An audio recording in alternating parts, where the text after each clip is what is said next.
नमस्कार दोस्तों, आप सभी का अपने YouTube चैनल @पॉलिटिकल अड्डा 2020 में सभी का स्वागत। आज हम लोग ऐसी शख्सियत के बारे में बात करेंगे जो 20वीं सदी में भारत के सबसे विवादास्पद शख्सियत रहे हैं, जिनके साथ काफ़ी विवादों का साया उनके जीवन पे रहा। ऐसे महान क्रांतिकारी, स्वतंत्रता संग्राम सेनानी, समाज सुधारक, इतिहासकार, राजनेता, विचारक, उसके अलावा एक वकील, राजनीतिक, कवि, लेखक, नाटककार और हिंदुत्व की परिभाषा गढ़ने वाले विनायक दामोदर सावरकर के बारे में, जिनको लोग प्यार से या उनके उपनाम में वीर सावरकर के नाम से जानते हैं। आज इनके बारे में जानेंगे। वीर सावरकर की जीवनी, उन चरित्र, उनके कार्य, समाज में उनका क्या योगदान रहा, आज के राजनीतिक परिप्रेक्ष्य में उनके विचारों की क्या मौलिकता है, आज के जो राजनीतिक समय चल रहा है उसमें उनके विचारों की क्या महत्ता है, इन सब के बारे में जानेंगे। विनायक दामोदर सावरकर का जन्म 28 मई 1983 को हुआ नासिक में। भारत के क्रांतिकारी, स्वतंत्रता संग्राम सेनानी, समाज सुधारक, इतिहासकार, राजनेता, विचारक, उनके समर्थक उन्हें वीर सावरकर के नाम से भी संबोधित करते हैं। हिंदू राष्ट्रवाद की राजनीतिक विचारधारा, हिंदुत्व को विकसित करने में उनका बहुत बड़ा श्रेय रहा है। वे एक वकील, राजनीतिक, कवि, लेखक, नाटककार भी थे। उन्होंने परिवर्तित हिंदुओं के हिंदू धर्म में वापसी लौटने हेतु भी अपना सतत प्रयास किए और उसके लिए आंदोलन भी चलाए। उन्होंने भारत की एक सामूहिक हिंदू पहचान बनाने हिंदुत्व शब्द को गढ़ा। उनके राजनीतिक दर्शन में उपयोगितावाद, तर्कवाद, प्रत्यक्षवाद, मानवतावाद, सार्वभौमिकतावाद, व्यवहारिकतावाद और यथार्थवाद के तत्व थे। हिंदू महासभा के वो सबसे प्रमुख सदस्य भी थे। ये सब सारी चीजें वीर सावरकर के साथ जुड़ी हुई हैं। इतने सारे उपनाम, इतने सारे कार्य और उसके साथ साथ उनके साथ साथ कई सारे किंवदंतियां भी चलती रहती हैं। कई सारे आरोप प्रत्यारोप भी उनके ऊपर लगते रहे हैं और आज भी जो उनके विचारों से सहमत नहीं है, जो उनके कार्यों से सहमत नहीं थे, वो अभी भी उनके ऊपर आपेक्ष लगाते रहते हैं। विनायक दामोदर सावरकर, वीर सावरकर का जन्म नासिक के निकट भागलपुर गांव में हुआ था 18 मई 1983 को, जो उस समय बॉम्बे प्रेसिडेंसी के अंतर्गत आता था। उनकी माता का नाम राधाबाई तथा पिताजी का नाम दामोदर पंत सावरकर था। उनके दो बड़े भाई थे, जिसमें गणेश सावरकर और नारायण दामोदर सावरकर, और एक बहन जिनका नाम नैनाबाई था। वह केवल 9 वर्ष के थे तभी उनके माताजी का निधन हो गया हैजे की बीमारी से, और उसके 7 वर्ष बाद 1899 ईस्वी में प्लेग की महामारी से उनके पिता का भी निधन हो जाता है। और विनायक दामोदर सावरकर जी का जो पालन पोषण होता है वो उनके बड़े भाई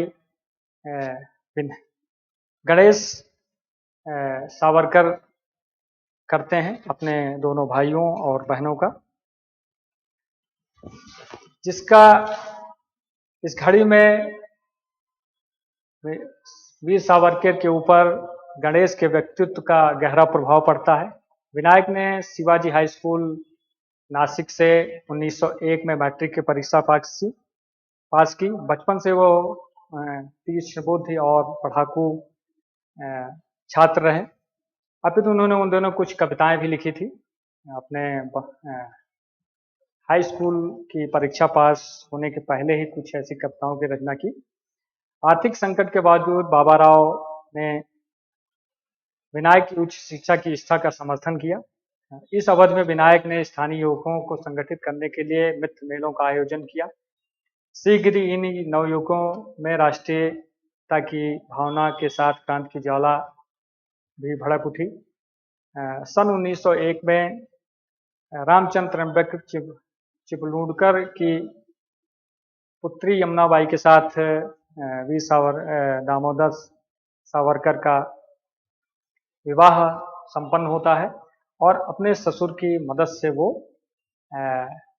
वकील की डिग्री के लिए विश्वविद्यालय की शिक्षा का भार उठाया और 2002 में मैट्रिक की परीक्षा पूर्ण करने उन्होंने पुणे में फर्गुसन कॉलेज से बीए किया और उनके एक पुत्र विश्वास सावरकर और एक पुत्री प्रभात चिंदोरकर थी। ये उनका जीवन मतलब जो प्रारंभिक जीवन रहा है वो ऐसा रहा है। उसके बाद अपनी ग्रेजुएशन पूरी करने के बाद सावरकर जी लंदन प्रवास करते हैं उच्च शिक्षा के लिए, वकालत की तैयारी के लिए। 1904 में उन्होंने अभिनव भारत नामक क्रांतिकारी संगठन की स्थापना की थी। 1905 में बंगाल के विभाजन के बाद उन्होंने पुणे में सबसे पहली बार विदेशी वस्तुओं की होली जलाई। फर्गुसन कॉलेज पुणे में उन्होंने में भी वो देशभक्त से ओतप्रोत ओजस्वी भाषण देते थे और अपने साथ उस समय के नवयुवकों को जोड़ना। बाल गंगा तिलक के अनुमोदन पर 1906 में उन्हें श्यामाजी कृष्ण वर्मा छात्रवृत्ति मिलती है। इंडियन सोशियोलॉजिस्ट और तलवार नामक पत्रिकाओं में उनके लेख और भी प्रकाशित होते हैं। वो बाद में कलकत्ता की युगांतर पत्रिका में भी छपते हैं। सावरकर जी के ऊपर रूसी क्रांतिकारियों से प्रभावित रहे हैं। 10 मई 1907 को उन्होंने इंडिया हाउस लंदन में प्रथम स्वतंत्रता संग्राम की स्वर्ण जयंती मनाई जाती है उनकी अध्यक्षता में। इस अवसर पर विनायक सावरकर ने अपने ओजस्वी भाषण से परमाणु सहित 1857 की जो पहली स्वतंत्रता संग्राम की लड़ाई लड़ी गई थी को गदन नहीं अपितु भारत के स्वतंत्र का प्रथम संग्राम सिद्ध किया। जून 1908 में उनकी पुस्तक the Indian war of independence 1857 तैयार हो गई, परंतु उसके छपाई के लिए कोई तैयार नहीं हुआ। इसके लिए उन्होंने लंदन, पेरिस, जर्मनी हर जगह प्रयास किए, लेकिन कोई भी उनकी किताब को छापने को तैयार नहीं है। उसके बाद उन्होंने हॉलैंड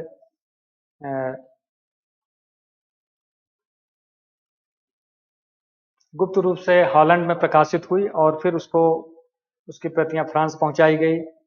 इस पुस्तक में सावरकर ने 1857 के सिपाही विद्रोह को ब्रिटिश सरकार के खिलाफ स्वतंत्रता की पहली लड़ाई बताया और मई 1919 में उन्होंने लंदन में बार एट लॉ वकालत की परीक्षा उत्तीर्ण की, परंतु उसके बाद भी वहां उनको वकालत करने की अनुमति नहीं मिली।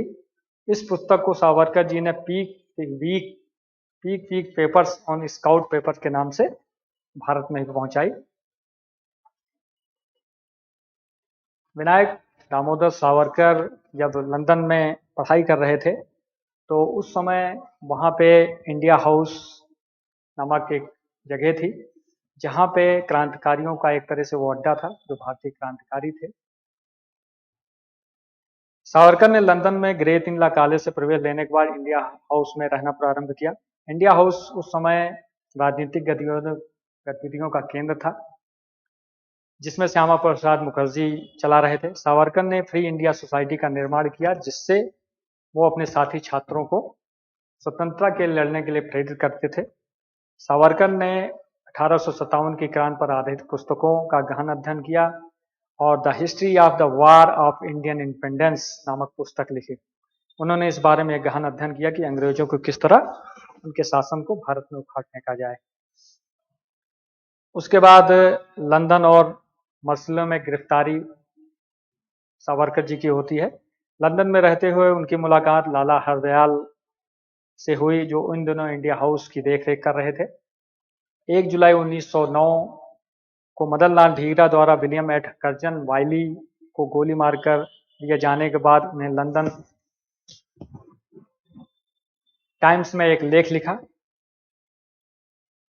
13 मई 1910 को पेरिस से लंदन पहुंचने पर उन्हें गिरफ्तार किया जाता है, परंतु 8 जुलाई 1910 को MS मोरिया नामक जहाज से भारत ले जाते समय वो सीवर होल के रास्ते समुद्र में कूद जाते हैं और तैरकर वो किनारे आते हैं। दिसंबर 2010 को उन्हें आजीवन कारावास की सजा दी जाती है। इसके बाद 13 जनवरी 1911 को उन्हें दोबारा आजीवन कारावास की सजा दी जाती है। इस प्रकार सावरकर को ब्रिटिश सरकार ने क्रांतिकारियों के लिए 2-2 आजीवन कारावास की सजा दी जाती है। वो पहले भारतीय हैं जिनको एक ही जीवन में 2-2 बार आजीवन कारावास की सजा होती है और उनको काला पानी में अंडमान निकोबार की सेलुलर जेल में बंद किया जाता है भारत प्रत्यर्पण करके।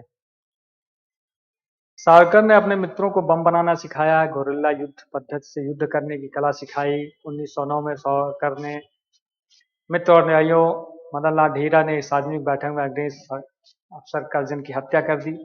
ढींगरा ने इस काम से भारत और ब्रिटेन में रह रहे भारतीय छात्रों क्रांतिकारियां गतिविधियां बढ़ गई। सावरकर ने ढींगरा को राजनीतिक और कानूनी सहायता भी प्रदान की अपनी तरफ से, लेकिन बाद में अंग्रेज सरकार ने एक गुप्त ट्रायल करके ढींगरा को फांसी दे देते हैं और जिसके परिणाम स्वरूप लंदन में रहने वाले भारतीय छात्रों भड़क जाते हैं। सावरकर ने ढींगरा को एक देशभक्त क्रांतिकारी बताया। विद्रोह को और उग्र कर दिया। सावरकर की गतियों को देखते हुए अंग्रेज सरकार ने उनको गिरफ्तार किया।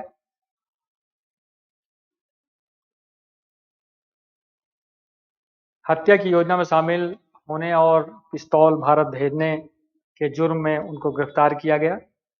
इसके बाद सावरकर को आगे के अभियोग के लिए भारत ले जाने पर विचार किया गया और उनको एक पानी वाली जहाज से भारत जाने की खबर चली तो सावरकर ने अपने मित्रों के मामले से वहां से भागने का प्रयास किया और वो पानी वाली जहाज से कूदकर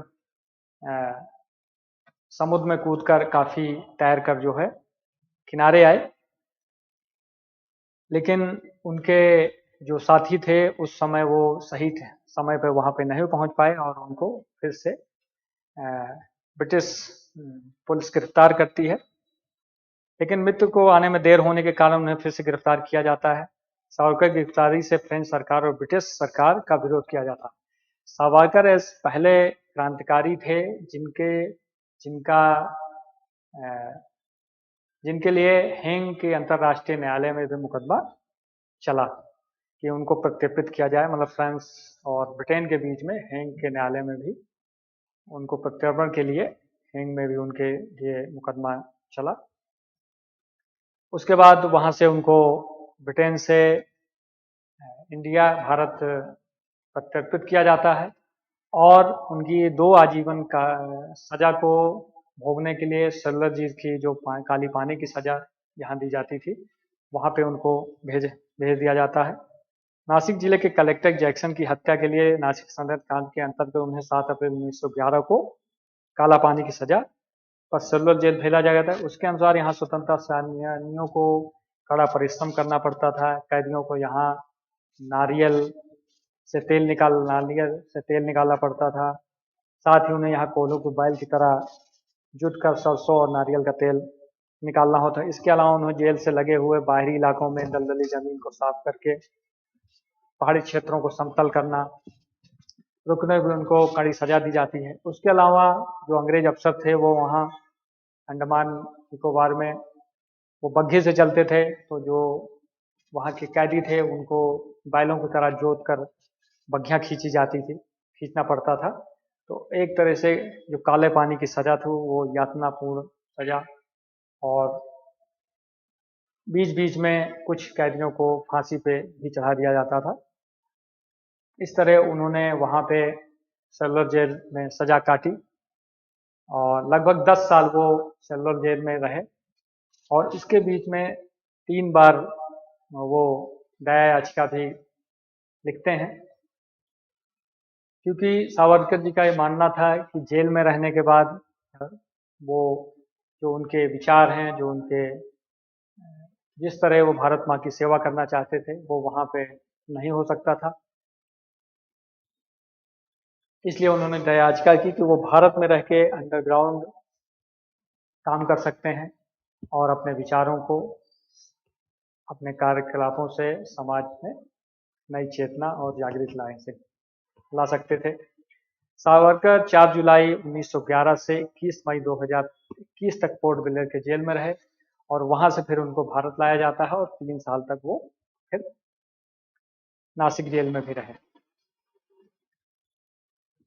1920 में वल्लभ भाई पटेल और बाल गंगाधर तिलक के कहने और ब्रिटिश कानून न तोड़ने और विद्रोह न करने की शर्त पर उनकी रिहाई होती है।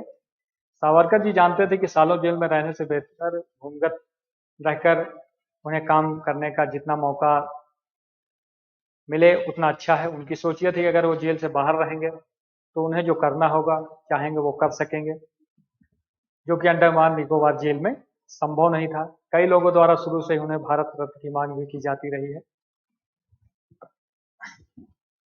इस दया याचिका को लेकर आज के परिप्रेक्ष्य में या जब तक सावरकर जी जिंदा रहे उसके बाद में भी उनके ऊपर आपेक्ष लगाया जाता रहा है कि सावरकर जी ने अंग्रेजों से डर कर और दया याचिका दायर की थी। लेकिन उनके नज़रिए से वो चीज़ ये थी कि अगर वो जेल में बंद रहते तो उनका पूरा जीवन उसी जेल में खप जाता, क्योंकि आजीवन कारावास की सजा थी। और अगर वो दया याचिका दायर करके बाहर रहेंगे तो अपनी गतिविधियों कर सकेंगे, अपने क्रियाकलापों से समाज में और उस समय की राजनीतिक गतिविधियों में भाग ले सकेंगे। तो मतलब बाहर रह के वो कुछ अच्छा कर सकते थे, इसलिए उन्होंने याचिका लगाई और बाल गंगाधर तिलक और वल्लभ भाई पटेल के कहने पर उन्होंने उनको ब्रिटिश कानून न तोड़ने के आश्वासन पे उनको वहां से, उस जेल से छूट मिलती है। लेकिन इसी बात को लेकर संघ के, राष्ट्रीय स्वयं संघ के ऊपर और सावरकर जी के ऊपर आपेक्ष लगते रहे हैं और अभी भी लोग लगाते हैं उस पर। और खासकर जो वामपंथी पार्टियां हैं, वामपंथी लेखक हैं या कांग्रेस से जुड़े हुए जो लोग हैं, वो ये अपेक्ष लगातार लगाते रहे हैं। जिस तरह की यातना पूर्ण सजा उन्होंने भोगी और जिस तरह के कार्य उन्होंने लंदन में रहकर या भारत में रहकर किए, वैसे शायद बिरला ही कोई क्रांतिकारी रहा होगा जो जिसने किया हो, क्योंकि जो यहाँ के उस समय के राजनीतिक नेता थे, उनको जेल में सारी सुख सुविधाएं मिलती थी, लिखने को, पढ़ने को, लोगों से मिलने से तो लेकर। और वहीं पर विनायक दामोदर सावरकर जी को काला पानी की सजा और वहाँ कोल्हू में बैल की तरह काम करना पड़ता था। तो किसी के ऊपर भी आपेक्ष लगाया जा सकता है राजनीतिक षड्यंत्र के द्वारा। इन सब चीज़ों में नहीं पढ़ के आगे बढ़ते हैं। स्वतंत्रता संग्राम, रत्नागिरी में प्रतिबंधित स्वतंत्रता था। 1921 में मुक्त होने के बाद स्वदेश लौटने और फिर 3 साल की जेल भोगी। जेल में उन्होंने हिंदुत्व पर शोध ग्रंथ लिखा। इस बीच 7 जनवरी 1925 को उनकी पुत्री प्रभा का जन्म हुआ।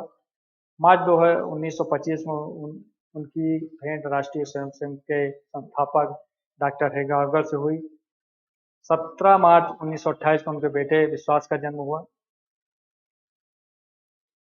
1931 में उनके प्रयासों से मुंबई में एक पतित पावन मंदिर की स्थापना हुई, जो सभी हिंदुओं को लिए समान रूप से खुला था, जिसमें किसी भी जात, मतलब हिंदू जाति और का भेद नहीं था। कोई भी उस मंदिर में दर्शन कर सकता था और वहां दलित पुजारी की स्थापना हुई। 25 फरवरी 1931 को सावरकर ने मुंबई प्रेसिडेंसी में हुए अस्पृश्यता उन्मूलन सम्मेलन की अध्यक्षता भी की। उन्होंने जात पात, छुआछूत, हिंदू धर्म में उस समय की और जो व्याप्त बुराइयां थी उसको खत्म करने का अपनी तरफ से भरपूर कोशिश की। और आज के समय में भी उनके जो उस समय के विचार या उनके कार्य थे आज भी प्रासंगिक संगीत है, क्योंकि आज भी कहीं कहीं सुनने को मिलता है कि जातिवाद और छुआछूत को लेकर समाज में जो कुरीति है वह कहीं न कहीं अभी भी विद्यमान है। 1937 में वो अखिल भारतीय हिंदू महासभा के काड़ावती अहमदाबाद में हुए 17वें सत्र के अध्यक्ष चुने गए, जिसके बाद वे पुनः 7 वर्षों तक के अध्यक्ष रहे। 15 अप्रैल 1900 को उन्होंने मराठी साहित्य सम्मेलन का अध्यक्ष चुना गया। 13 दिसंबर 1937 को नागपुर की एक संसभा में उन्होंने अलग पाकिस्तान के लिए चल रहे प्रयासों को असफल करने की प्रेरणा दी। 22 जून 1941 को उनकी भेंट नेताजी सुभाष चंद्र बोस से हुई। 9 अक्टूबर 1942 को भारत की स्वतंत्रता के निवेदन करते हुए चर्चिल को तार भेजा। सावरकर जी जीवन भर अखंड भारत के पक्ष में रहे। स्वतंत्रता प्राप्ति के माध्यमों के बारे में गांधी और सावरकर एकदम अलग दृष्टिकोण था।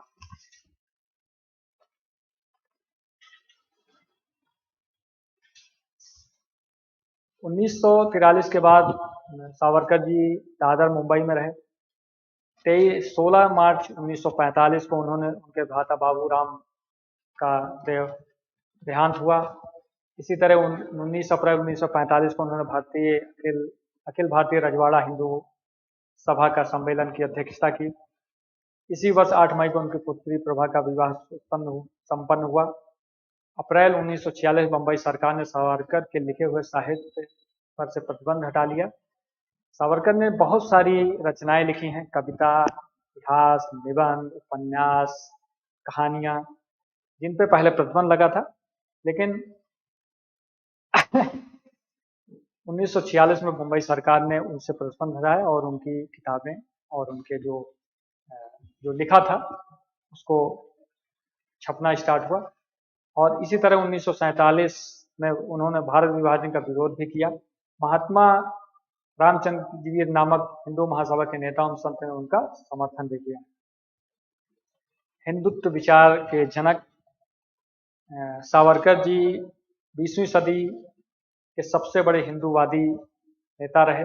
विनायक दामोदर सावरकर को बचपन से हिंदू शब्द से बेहद लगाव था। सावरकर जी ने जीवन भर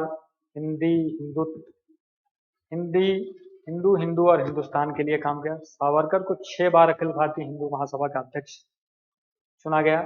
1947 में उन्हें हिंदू महासभा का अध्यक्ष चुना गया। इसके बाद 1938 में हिंदू महासभा का राजनीतिक दल घोषित किया गया। हिंदू राष्ट्र की राजनीतिक विचारधारा को विकसित करने का बहुत बड़ा श्रेय सावरकर को जाता है। जो आज की हिंदुत्व को लेकर पॉलिटिक्स हो रही है, जो राजनीति हो रही है, या हिंदुत्व पे जो विचार हैं, वो काफी हद तक सावरकर जी की प्रेरणा से ही चल रहे हैं। हिंदू राष्ट्र की राजनीतिक विचारधारा को विकसित करने का बहुत बड़ा श्रेय सावरकर जी को जाता है। उनकी इस विचारधारा के आजादी के बाद की सरकारों ने वह महत्व नहीं दिया जिसके वो वास्तविक हकदार थे। हिंदू महासभा की गतिविधियां 10 मई 1947 को सावरकर जी की नजरबंदी रद्द की गई। नजरबंदी से मुक्त होते सावरकर जी का भव्य स्वागत किया गया। अनेक नेताओं ने उन्हें कांग्रेस में शामिल होने का भी प्रयास किया, किंतु उन्होंने स्पष्ट कहा कि कांग्रेस की मुस्लिम तुष्टीकरण की नीति पर मेरे तीव्र मतभेद रहे हैं। मैं हिंदू महासभा का ही नेतृत्व करूंगा।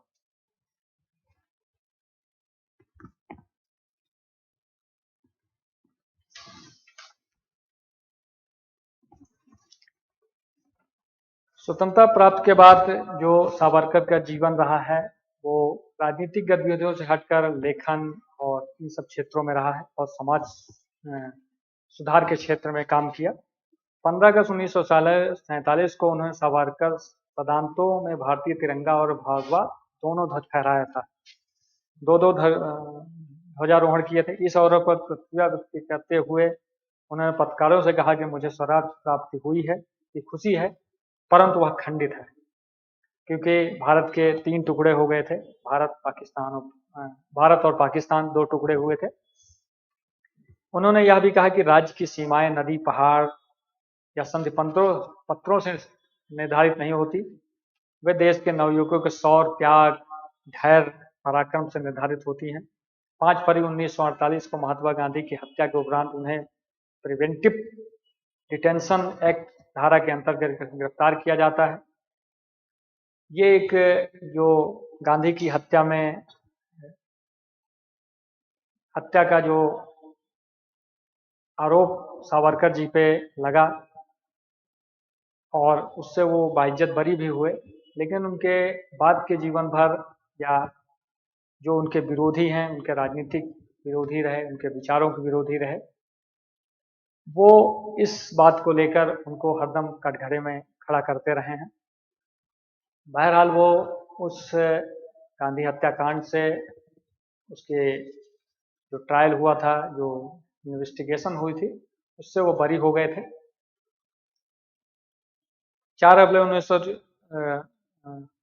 19 अक्टूबर 1949 को उनके अनुज नारायण राव का देहांत हुआ। 4 अप्रैल 1950 को पाकिस्तानी प्रधानमंत्री लियाकत अली के दिल्ली आगमन के पूर्व उनको गिरफ्तार कर लिया जाता है, क्योंकि उन्होंने ये कह रखा था कि हम इनका विरोध करेंगे पाकिस्तानी प्रधानमंत्री का। सावधानीवश बेलगांव की जेल में रोक कर रखा गया। इसी तरह 1952 में पुणे की एक विशाल जनसभा में अभिनव भारत संगठन का उद्देश्य स्वतंत्रता प्राप्त, भारत की स्वतंत्रता प्राप्त पूर्ण हुई, उसको भंग कर दिया। 10 नवंबर 1957 को नई दिल्ली में आयोजित हुए 1857 के प्रथम भारतीय स्वतंत्रता संग्राम के शताब्दी समारोह के वे मुख्य वक्ता रहे। 8 अक्टूबर 1949 को उन्हें पुणे के विश्वविद्यालय ने डीलिट की मानद उपाधि से अलंकृत किया। इसी तरह 8 नवंबर 1963 को उनकी पुत्री यमुना बाई की मृत्यु होती है, पत्नी की। सितंबर 1965 में उन्हें तेज बुखार से घेरा, इसके बाद उनका स्वास्थ्य गिरने लगा। 1 फरवरी 1966 को उनकी मृत्यु हो जाती है। महात्मा गांधी की हत्या में गिरफ्तारी और निर्दोष सिद्ध है। महात्मा गांधी की हत्या में सावरकर के सहयोगी होने का आरोप लगा, जो सिद्ध नहीं हो सका। सच्चाई यह भी है कि महात्मा गांधी और सावरकर बंधुओं का जो परिचय था वो बहुत पुराना था, क्योंकि सावरकर जी और महात्मा गांधी की मुलाकात लंदन में इंडिया हाउस में भी हो चुकी थी, जब महात्मा गांधी जी सावरकर से उनके प्रयासों के लिए उनका समर्थन मांगने वहां गए थे। सावरकर बंधुओं के व्यक्तित्व के पहलुओं से प्रभावित होने वाले और उन्हें वीर कहने वाले, मानने वाले लोगों में प्रमुख गांधी भी थे। इसके अलावा वीर सावरकर की जो धार्मिक विचार, सावरकर गाय को पूजनीय नहीं मानते थे, वो कहते हैं गाय एक उपयोगी पशु है। सावरकर एक बुद्धिवादी व्यक्ति थे, परंतु वो कई प्रमाणों से लगता कि वे ईश्वर में विश्वास रखते थे। मोपाला पुस्तक की प्रमुख भूमिका में उन्होंने ईश्वर कृपा ऐसा शब्द प्रयोग किया है। उनके समकालीन विद्वान आचार्य अत्रे ने क्रांतिकारी कलपुरुष सावरकर में लिखा है कि उन्होंने दुर्गा देवी की मूर्ति के समक्ष स्वतंत्रता प्राप्त में प्राणाहुति देने तक की प्रतिज्ञा की थी। इससे उनकी आस्तिकता का भी पता चलता है। सावरकर जी के जो साहित्य हैं, सावरकर जी ने 10,000 से अधिक पन्ने मराठी भाषा में और 1500 से ज्यादा पन्ने अंग्रेजी भाषा में लिखे हैं। बहुत कम मराठी लेखकों को इतना मौलिक लिखा है। उनकी सागर प्राण, तलमाला, हे हिंदू नरसिंहा प्रभो शिवाजी राजा, जय स्तुते, तानेजीचा पोड़वा आदि कविताएं अत्यंत लोकप्रिय हैं। सावरकर स्वतंत्र वीर सावरकर की 40 पुस्तकें बाजार में अभी भी उपलब्ध हैं। The Indian war of the independence 1957 उसमें प्रथम मतलब सबसे प्रचलित पुस्तक है, और मोपाला एक पुस्तक है जो सबसे ज्यादा उनकी लेखनी में सबसे ज्यादा प्रसिद्ध है।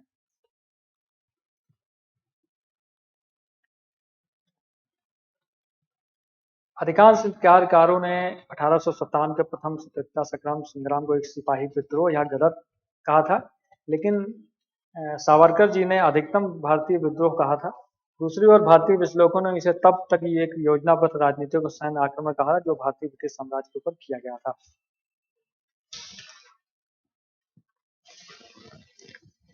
सावरकर जी ने इतिहास, कथा, उपन्यास, आत्मचरित, हिंदुत्व के ऊपर कई किताबें लिखी। उसके बाद लेखक संग्रह, नाटक, कविता जैसी विधाओं में अपनी लेखनी और 40 से ज्यादा उन्होंने किताबें लिखी हैं, जिसमें 1857 के स्वतंत्र समर, भारतीय इतिहास, तिल, साहस, सेंद्री पाने, हिंदुत्व, राष्ट्र दर्शन, संगीत उपास, कमला, गोमांतक, सप्तऋषि जैसे बहुत सारी किताबें और उपन्यास उन्होंने लिखे हैं।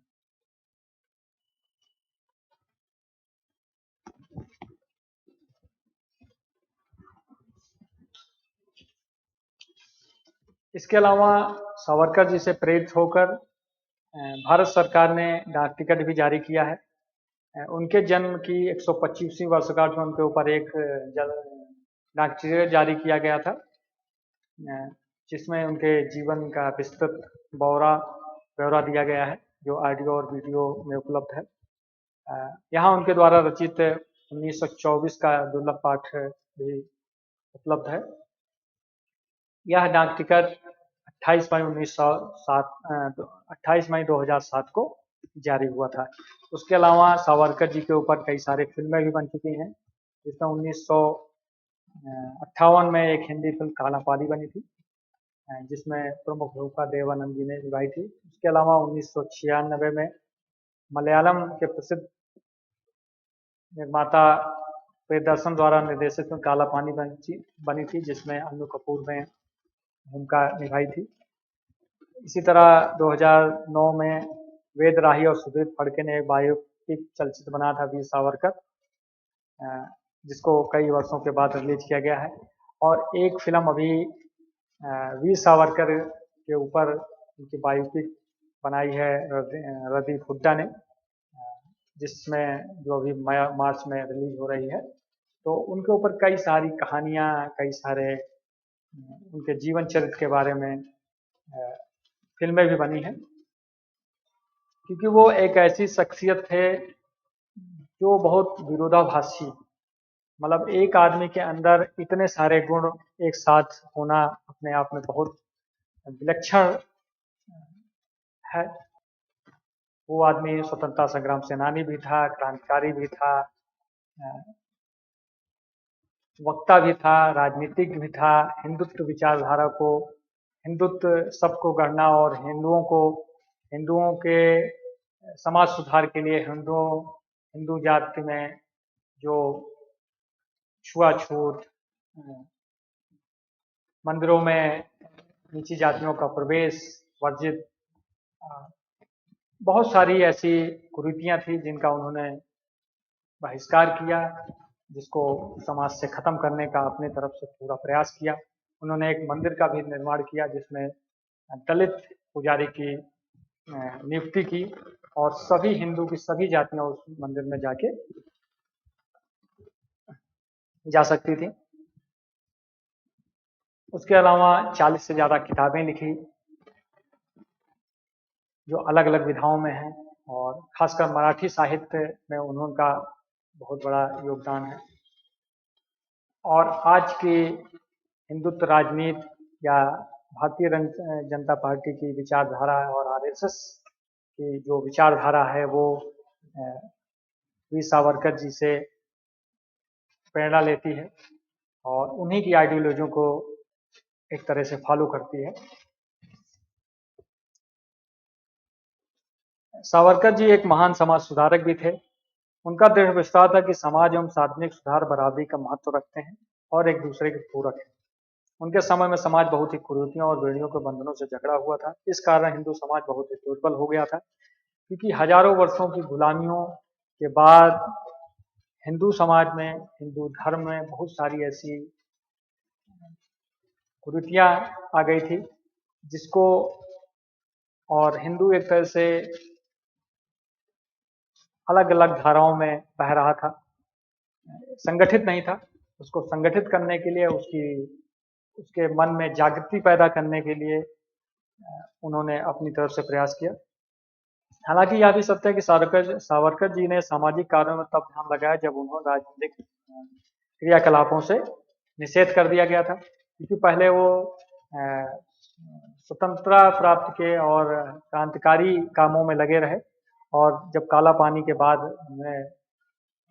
बाहर आए तो उन्होंने एक तरह से अंग्रेजों को यह आश्वासन दिया था कि वो राजनीतिक कार्यक्रमों में, क्रियाकलापों में भाग नहीं लेंगे।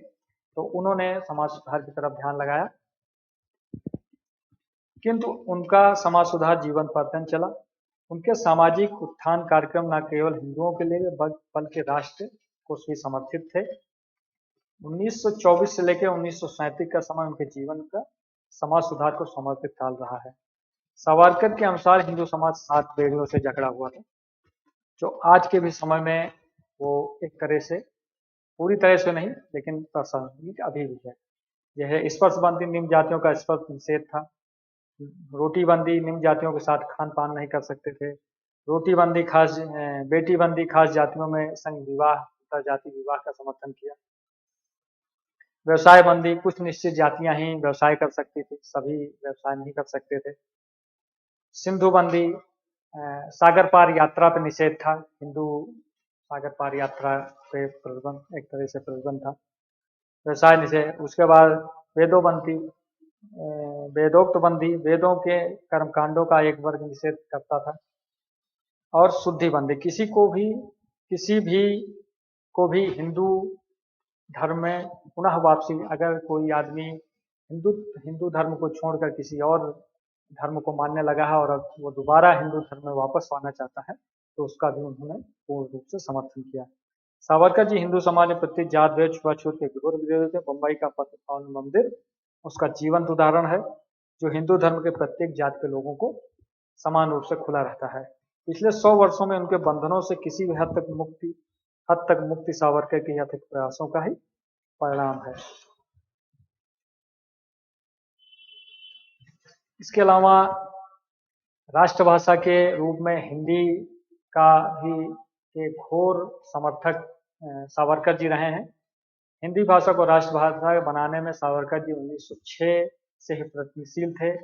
लंदन स्थित भारत भवन इंडिया हाउस में संस्था अभिनव भारत के कार्यकर्ता रात में सोने से पहले स्वतंत्रता के 4 सूत्री संकल्प दोहराते थे, जिसमें चौथा सूत्र होता था हिंदी को राष्ट्रभाषा, देवनागरी को राष्ट्रलिपि घोषित करना है।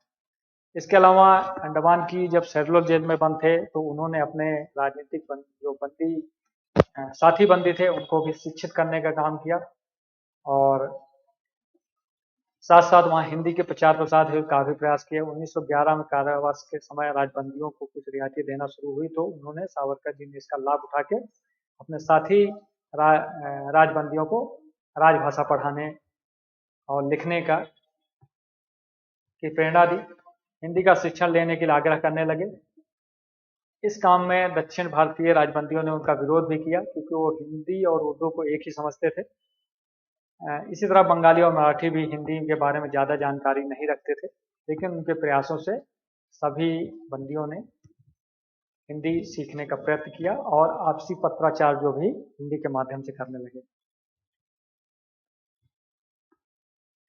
उनका ये भी प्रयास था कि हिंदी के साथ साथ जो क्षेत्रीय भाषा हैं, बंगला, मराठी, गुरमुखी, उसको भी सीखा जाए। उनके इस प्रयास के चलते अंडमान की भयावह कारावास में ज्ञान का दीपक जला और हिंदी पाठ्य पुस्तकों का संग्रहालय भी बना। इसके अलावा मराठी पारिभाषिक शब्दावली में भी सावरकर जी का काफी योगदान रहा है। बहुत सारे ऐसे प्रचलित शब्द हैं जिनको मराठी में उन्होंने अनुवाद किया, जैसे दिनांक, क्रमांक, बोलपट, वेशभूषा, दिग्दर्शन, चित्रपट, मध्यांतर, उपस्थित, उत्तात्मा, शुल्क, मूल, स्तंभ, गण, ऐसे बहुत सारे शब्दों का उन्होंने एक तरह से प्रचलित किए। इसके अलावा सावरकर जी के सम्मान में, उनके उपलक्ष्य में बहुत सारी ऐसी संस्थाएं भी इसके अंदर काम कर रही हैं। खासकर सावरकर जी के कार्य को आगे बढ़ाने के भारत में अनेक संस्थाएं कार्यरत हैं। रविंद्र सावनी वंदना धारगुड़े द्वारा संचालित यह संगठन रंगमंच और सावरकर साहित्य पर आधारित कार्यक्रम प्रस्तुत करता है। इसके अलावा वीर सावरकर फाउंडेशन कलकत्ता, वीर सावरकर मित्र मंडल, वीर सावरकर स्मृति केंद्र बड़ौदा, समग्र सावरकर प्रकाशन समिति, सावरकर दर्शन प्रतिष्ठान मुंबई, सावरकर रूप सेवा मंडल, स्वतंत्र वीर सावरकर साहित्य अभ्यास मंडल, स्वतंत्र वीर सावरकर साहित्य अभ्यास मंडल मुंबई, ऐसे बहुत सारी संस्थाएं हैं जो सावरकर के विचारों को, सावरकर के साहित्य को आगे बढ़ा रही हैं। इसके अलावा सावरकर के प्रमुख कार्य एक दृष्टि में, मतलब ऐसे बहुत सारे कार्य हैं जो सावरकर जी के द्वारा ही किए गए हैं। सावरकर भारत के पहले व्यक्ति थे जिन्होंने ब्रिटिश साम्राज्य के केंद्र लंदन में उनके विरुद्ध क्रांतिकारी आंदोलन संगठित किया। वे भारत के पहले व्यक्ति थे जिन्होंने 1905 में बंग भंग के बाद 1906 में स्वदेशी का नारा दिया और विदेशी कपड़ों की गोली जलाई। वे भारत के पहले व्यक्ति थे जिन्होंने अपने विचारों के कारण बैरिस्टर की डिग्री खोनी पड़ी और पहले भारतीय थे जिन्होंने पूर्ण स्वतंत्रता की मांग की। वे भारत के पहले व्यक्ति थे जिन्होंने 1857 की लड़ाई को प्रथम स्वतंत्रता संग्राम बताते हुए 1907 में लगभग 1000 पन्नों का इतिहास लिखा। वे भारत के पहले और दुनिया के एकमात्र लेखक हैं जिनकी पुस्तकों को प्रकाशित होने से पहले ही ब्रिटिश साम्राज्य की सरकार ने प्रतिबंधित किया। वे दुनिया के पहले राजनीतिक कैदी थे जिनका मामला हेग के अंतर्राष्ट्रीय न्यायालय में चला। वे पहले भारतीय हैं जिनके राजनीतिक कैदी थे जिसने एक अछूत को मंदिर का पुजारी बनाया। वे गाय को एक उपयोगी पशु कहते थे। उन्होंने बौद्ध धर्म द्वारा सिखाई गई अतिरेक अहिंसा की आलोचना करते हुए केसरी में बौद्धों की अतिरेकी अहिंसा का शिरच्छेदन नाम से श्रृंखलाबद्ध लेख लिखे थे। सावरकर महात्मा गांधी का आलोचक थे। उन्होंने अंग्रेजों द्वारा द्वितीय विश्व युद्ध के समय जर्मनी के विरुद्ध हिंसा को गांधी जी द्वारा समर्थन किए जाने का पाखंड करार दिया। सावरकर ने अपने ग्रंथ हिंदुत्व के पृष्ठ 81 में लिखा है कि कोई भी व्यक्ति बगैर वेद में विश्वास किए भी सच्चा हिंदू हो सकता है। उसके अनुसार केवल जातीय संबंध या पहचान हिंदुत्व को परिभाषित नहीं कर सकता, बल्कि किसी भी राष्ट्र की पहचान के 3 आधार होते हैं और भौगोलिक एकता, जातीय गुण और सांस्कृतिक साझा संस्कृति। जब भीमराव अम्बेडकर ने बौद्ध धर्म स्वीकार कर लिया तब सावरकर जी ने कहा था अब जाकर वे सच्चे हिंदू बने। सावरकर ने ही वह पहला भारतीय झंडा बनाया था जिसे जर्मनी में 1907 की अंतर्राष्ट्रीय सोशलिस्ट कांग्रेस के मैडम कामा ने फहराया था। वे प्रथम कार्यकारी थे जिन पर स्वतंत्र भारत की सरकार ने झूठा मुकदमा चला और बाद में उन्होंने निर्दोष साबित होने पर उनसे माफी मांगी गांधी जी की हत्या के ऊपर। सावरकर ने भारत की आज की सभी राष्ट्रीय सुरक्षा संबंधी समस्याओं को पहले ही भांप लिया था। 1962 में चीन द्वारा भारत पर आक्रमण करने से लगभग 10 साल पहले ही कह दिया था कि चीन भारत पर आक्रमण करेगा। भारत के स्वतंत्र हो जाने के बाद गोवा की मुक्ति की आवाज सबसे पहले सावरकर जी ने उठाई थी। तो ये सारे कार्य जो हैं वो सावरकर जी के द्वारा किए गए हैं। उनके विचार, उनके लेखनी, उनके कार्य आज भी समाज और देश में विद्यमान हैं। आज के समय में सावरकर के विचारों अभी भी मौलिक हैं।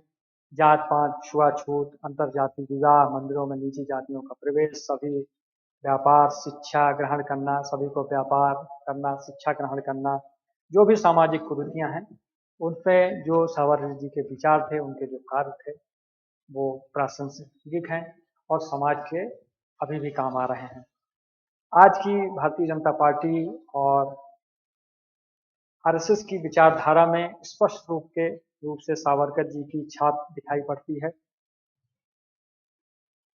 और सावरकर जी की ही आइडियोलॉजी को वो फॉलो करते हैं। तो ये था सावरकर जी के जीवनी के बारे में, सावरकर जी के जन्म से लेके मृत्यु तक उनके क्या कार्य रहे हैं, उन्होंने समाज के लिए क्या काम किया, देश के लिए क्या काम किया, उन्हें स्वतंत्रता आंदोलन में कैसे भाग लिया, ब्रिटेन में जाके उन्होंने कैसे स्वतंत्रता की अलग जगाई और उनको दो दो बार आजीवन कारावास की सजा और काला पानी की सजा हुई। वहां से वो बाहर बाहर आके किस तरह भारत में समाज सुधार के क्षेत्र में और हिंदुओं में जागृति उत्पन्न करने के लिए हिंदुओं में व्याप्त बुराइयों को दूर करने के लिए उन्होंने कैसे आंदोलन चलाए, कैसे उन्होंने काम किया और आज के समय में भी उनके जो विचार हैं वो किस तरह समाज में दिखाई पड़ते हैं, ये सब है। वो ऐसा व्यक्तित्व, ऐसा आदमी अपने इस 20वीं सदी में वो पहले थे और अंतिम भी हैं, क्योंकि एक व्यक्ति इतने सारे क्षेत्रों में, इतनी सारी विधाओं में कैसे काम करता है और उनके साथ बहुत सारे किंवदंतियां जुड़ी हैं, बहुत सारा आरोप भी लगते रहे हैं उनके ऊपर, उनके विचारों के ऊपर, उनके कार्यों के ऊपर। तो लेकिन एक राष्ट्रवादी, एक चिंतक, एक समाज सुधारक, एक स्वतंत्रता संग्राम सेनानी के रूप में उनके विचार पहले भी मौलिक थे, आज भी हैं और आने वाले समय में भी सावरकर की जो कहानियां हैं वो प्रेरणादायी रहेंगी लोगों के लिए और आगे भी लोग उनके जीवनी से प्रेरणा लेते रहेंगे। आज के लिए इतना ही। ये मेरा यूट्यूब चैनल है @political adda 2020। इसको आप लोग ज़्यादा से ज़्यादा लाइक करें, सब्सक्राइब करें। जय हिंद।